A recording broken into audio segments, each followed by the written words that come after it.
نور پښتانه که عالمان یو که زمونږ په شان مقتدیان یو کور زمونږ سوځي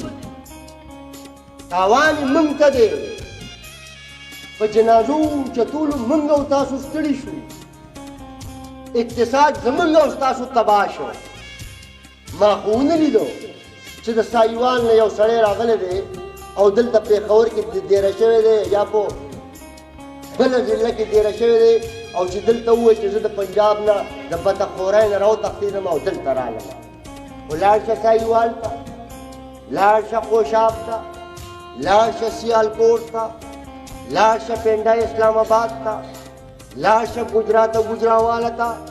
اخو نیمه آبادي د پښتنو شوه ولې دا د خیرازۍ نه لاړو دا د مستۍ نه لاړو دا د مجبورۍ نه لاړو دا خو د دې ظلم نه لاړو